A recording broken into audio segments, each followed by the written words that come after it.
안녕하세요. 유럽스토리 카일입니다.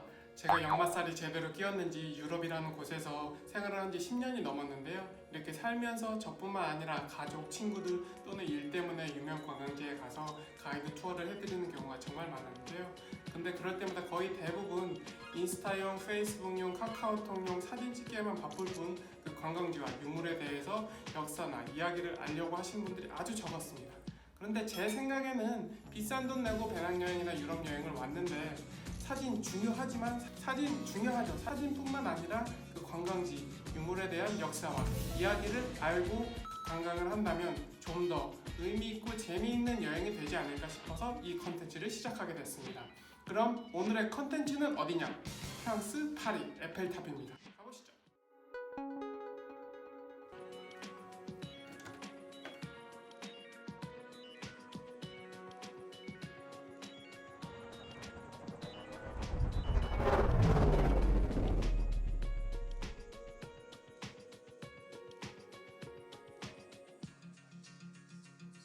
에펠탑으로 불려진 가장 큰 이유는 알렉산드라 구스타브 에펠이라는 엔지니어가 가지고 있던 회사에서 그 설계와 공사를 진행했기 때문입니다. 에펠타워의 높이가 약 324m, 무게는 7,000톤, 우리나라에서 가장 높은 롯데월드 타워가 550m고 63빌딩이 200m, 그 중간에 해당하는 324m 건물이 130년 전에 만들어졌다고 하니 더 대단한 것 같습니다.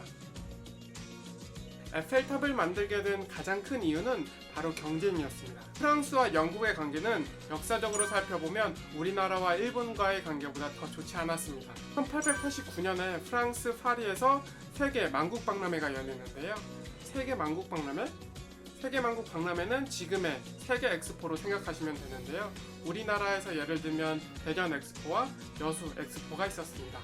최초의 박람회는 1851년에 영국에서 열렸던 박람회였는데요. 그 당시에 약 600만 명이 넘는 관람객이 그곳을 방문했다고 알려져 있습니다.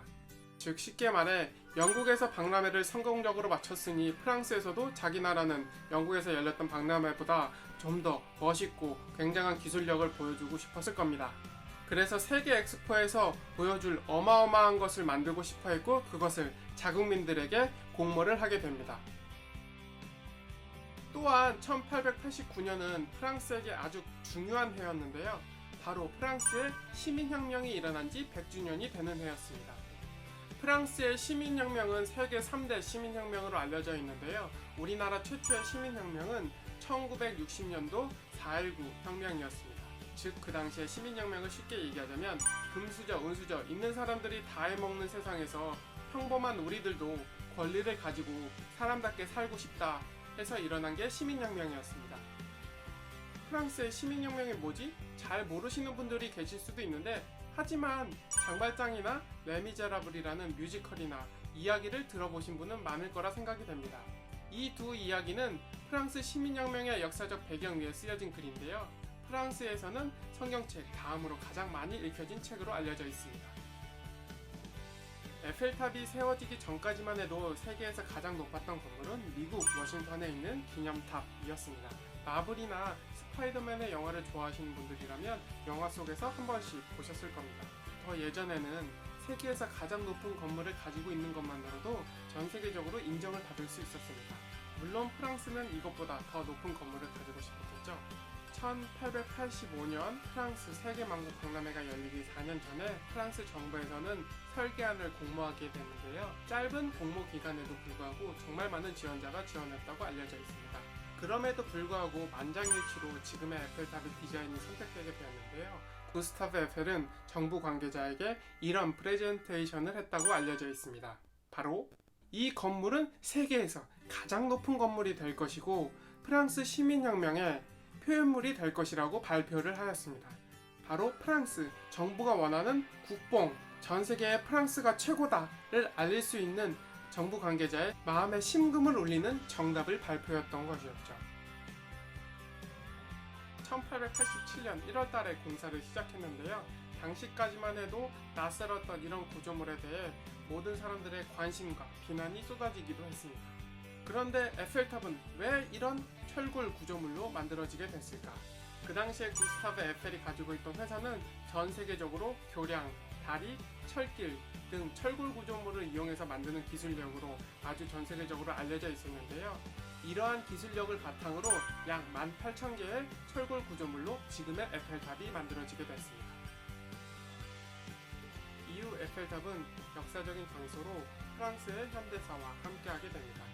1914년 발발했던 세계 1차 대전 때 에펠탑에 설치되었던 라디오 송신기가 독일군의 전파를 교란시킴으로써 독일군이 프랑스 파리로 진입하는 것을 방해하였고, 이는 연합군이 승리하는 데 큰 역할을 하게 됩니다. 2차 세계대전 당시에는 프랑스 파리가 독일군들에게 점령을 당했지만 프랑스인들은 독일 군인들이 사용하지 못하도록 에펠탑에 설치되어 있던 엘리베이터를 제거하기도 하였고, 꼭대기에 걸려있던 독일군의 군기를 제거하고 프랑스의 국기를 설치하기도 하였습니다. 이는 그 당시에 독일 군수 통치자였던 히틀러의 심기를 건드렸는지 그 당시 프랑스 파리의 담당 장군이었던 폴 콜피치에게 프랑스 파리에 있는 모든 것을 파괴하고 불태우라고 명령을 전달하게 됩니다. 하지만 폴 콜피치는 이 명령에 불복종을 하게 되고, 우리가 지금 볼 수 있는 많은 프랑스 파리에 있는 유물과 유적지가 남아있을 수 있게 된 계기가 되기도 하였습니다. 지금까지 프랑스 파리에 있는 에펠탑에 대해서 알아보았는데요. 여행을 계획하고 계신 분들이거나 아니면 이미 여행을 다녀왔던 분들이라도 이 영상을 통해서 그 역사와 이야기를 알고 관광을 하거나 사진에 대해서 추억을 되새긴다면 좀 더 의미가 깊지 않을까 싶습니다. 그럼 저는 다음에 좀 더 재밌는 이야기로 돌아오도록 하겠습니다. 구독과 좋아요도 꼭 부탁드립니다.